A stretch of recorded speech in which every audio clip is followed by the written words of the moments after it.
The old woman stood in the pouring rain with nothing but a torn cloth bag pressed against her chest, her hands trembling from cold and exhaustion. Every light in the neighborhood had gone dark behind locked doors as people pretended not to see her.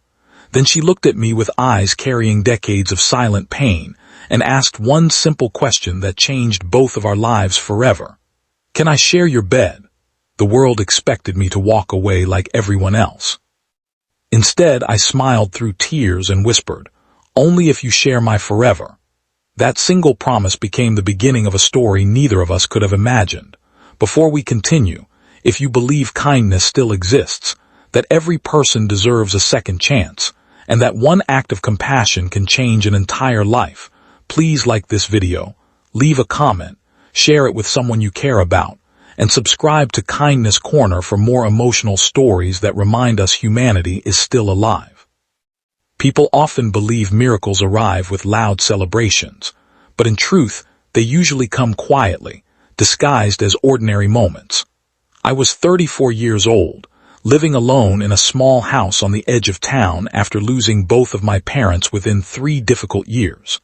My work as a furniture repairman paid enough to survive, but every evening the silence inside my home reminded me that surviving was not the same as living.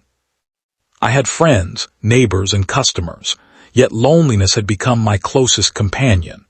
Every night I cooked too much food without realizing it, set 2 plates before remembering I was alone, and sat by the window watching strangers hurry home to families waiting for them. I never admitted it to anyone, but I feared growing old with no one to remember my name. That evening the rain had started before sunset and refused to stop. The streets slowly emptied while thunder rolled across the sky like distant drums. As I locked my workshop and started walking home, I noticed a figure sitting beneath the broken bus shelter. Most people passed without slowing down. Some looked away. Others stared only long enough to judge before continuing toward warmth. She sat perfectly still, soaked to the bone, holding her bag as though it contained the last pieces of her life. Something inside me refused to keep walking. When I approached her, I saw that she was much older than I had first imagined. Deep wrinkles covered her face, but they were not signs of age alone. They were marks left by years of disappointment, abandonment, and heartbreak. Her shoes were falling apart, and her hands shook uncontrollably. She apologized before asking for anything, as though existing itself had become something she needed forgiveness for. Then, with quiet dignity that somehow made the moment even more heartbreaking, she asked if she could share my bed for one night because she had nowhere else to go. I should have been afraid. Every warning people had ever shared rushed through my mind. I knew nothing about her. She could have been lying. She could have been dangerous.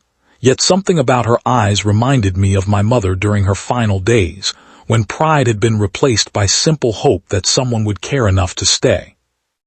I realized fear protects us, but compassion defines us. So I smiled gently and told her she could stay, but only if she agreed to share my forever, because no human being deserved to face the rest of life completely alone. The old woman stared at me in disbelief. Tears mixed with rain until neither of us could tell the difference. She did not answer immediately because perhaps no one had offered her permanence in decades.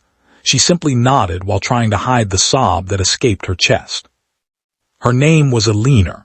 She had once been a school librarian who spent 35 years helping children discover books that changed their lives. She had been married, raised 2 sons, planted gardens every spring, and filled her home with music every Sunday afternoon. Then life slowly unraveled. Her husband died unexpectedly. Medical bills consumed her savings. Her sons moved away and eventually stopped calling. When she could no longer afford her home, she sold everything she owned